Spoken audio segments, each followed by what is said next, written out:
जीवन में कई बार ऐसा समय आता है कि आपके साथ चलने वाले आपकी तरक्की से जलने लगते हैं, प्रत्यक्ष या अप्रत्यक्ष आपको पीड़ित करने लगते हैं, आपकी सफलता को असफलता में बदलने के लिए आपका खुलकर विरोध करते हैं। और जब ऐसे में आपके सारे प्रयास समाप्त हो जाएं ऐसों को रोकने के लिए, तो आपको आना चाहिए माँ बगलामुखी के मंदिर में। 10 महाविद्याओं में माँ बगलामुखी का स्थान अपने आप में ही एक शक्ति का प्रतीक है। पौराणिक कथाओं के अनुसार मदन नामक एक राक्षस था जिसको वाक सिद्धि प्राप्त थी, जिसके कारण वो किसी को कुछ भी बोलता था वो सच हो जाता था। और उसने इस सिद्धि का गलत प्रयोग करना शुरू कर दिया। वो किसी को भी कुछ बोलता तो उसका अंग भंग हो जाता। चारों तरफ संकट ही संकट मंडरा रहा था। तो देवताओं ने माँ की आराधना की और माँ से सहायता मांगी। तब माँ ने प्रकट होकर उस राक्षस को उसकी जीभ से पकड़ा और उसकी जीभ कीलन करते हुए उस राक्षस का वध कर दिया। तो आज मैं आपको लेकर आया हूँ माँ बगलामुखी के मंदिर, जो कि माता चिंतपूर्णी मंदिर से 20 से 25 किलोमीटर की दूरी पर स्थित है। और जब आप माता चिंतपूर्णी से कांगड़ा की ओर जा रहे होंगे तो लेफ़्ट साइड पर आपको ये मंदिर दिखाई देगा। कांगड़ा की दूरी यहाँ से 25 किलोमीटर है। ये हिमाचल प्रदेश में पड़ता है। गुरुमूर्ते पूजा मूलम गुरुर्पदम मंत्र मूलम गुरुर्वाक्यम मोक्ष मूलम गुरुर्कृपा गुरुर्ब्रह्मानां वाचं मुखं पदं संमया जिह्वां कीलय बुद्धिं विनाशय हलिं ओम स्वाहा। भगवती पीताम्बरायै नमो महेश्वरा।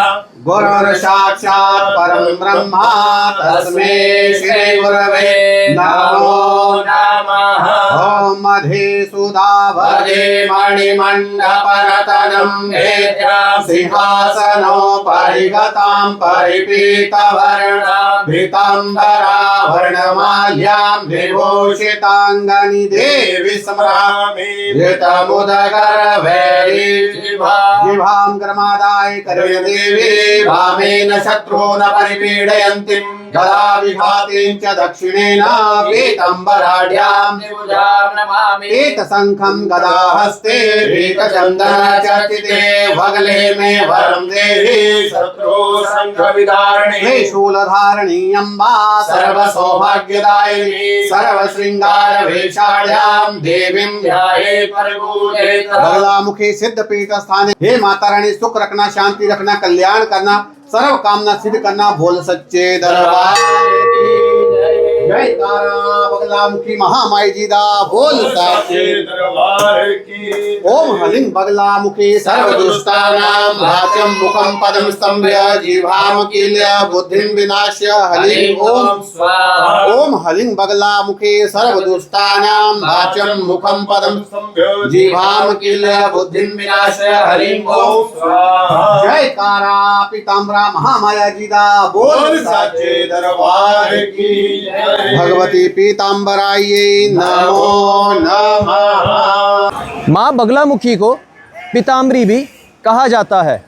माँ को पीले रंग के फूल, पीले वस्त्र एवं पीला प्रसाद चढ़ाया जाता है। इसके अलावा आप अपने सामर्थ्य के अनुसार इन्हें सोना भी चढ़ा सकते हैं। और आप इस मंदिर में देख सकेंगे, यहाँ पर हर तरफ आपको पीला रंग दिखाई देगा।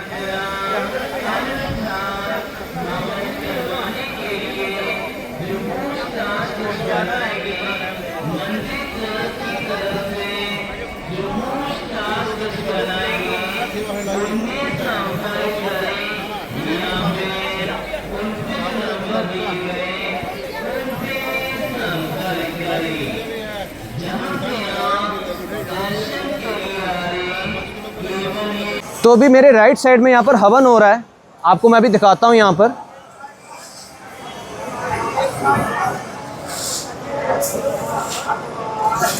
अगर आपके जीवन में कोई भी शत्रु आपको परेशान कर रहा है, कोई आपका विरोध कर रहा है, तो आप माँ बगलामुखी के मंदिर में आएँ और यहाँ पर हवन करवाएं। तो डेफिनेटली जो है आपकी समस्या का है जो निवारण होगा, आपकी प्रॉब्लम सॉल्व हो जाएगी। यहाँ दिन में भी हवन होते हैं एवं रात को भी होते हैं।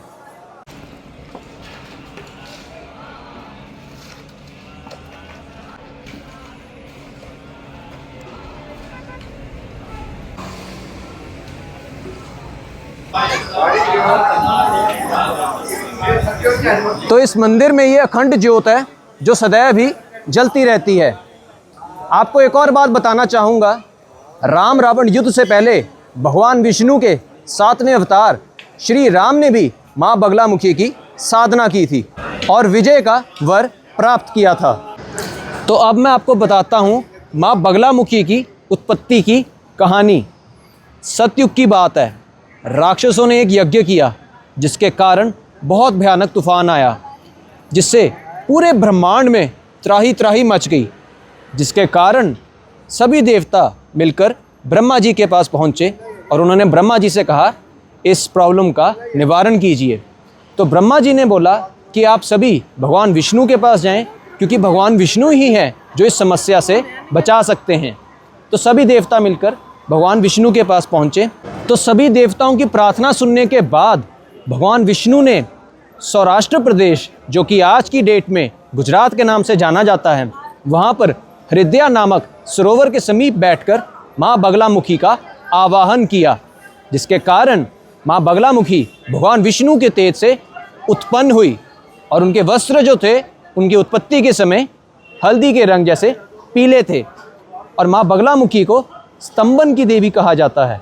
इसका मतलब होता है किसी चीज़ को एकदम से रोक देना, फ्रीज कर देना, और उन्होंने उस तूफान को एकदम से रोक दिया, फ्रीज कर दिया।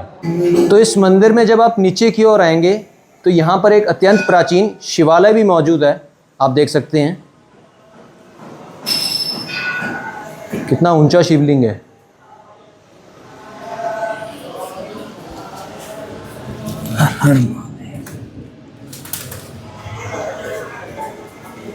इनको दूर से स्पर्श करना है, यहाँ पर बताया इनको दूर से ही आप यहाँ पर स्पर्श कर सकते हैं। तो अभी जब मैं शिवालय से निकल रहा था तो आपके और मेरे हमारे फेवरेट कलयुग के रक्षक बजरंगबली की यहाँ पर प्रतिमा मुझे दिखी है, जिनको देखकर मैं हमेशा मेरे चेहरे पर मुस्कुराहट आ जाती है जो मैं रोक नहीं पाता हूँ, क्योंकि हम सबके फेवरेट हैं, हमारे रक्षक हैं ये। जय बजरंगबली, संकट मोचन हनुमान। तो शिवालय के बाहर भी मैंने देखा है कि यहाँ पर लोग पाठ रखवाते हैं। आप मेरे पीछे देख सकते हैं कि यहाँ पर पाठ किया जा रहा है।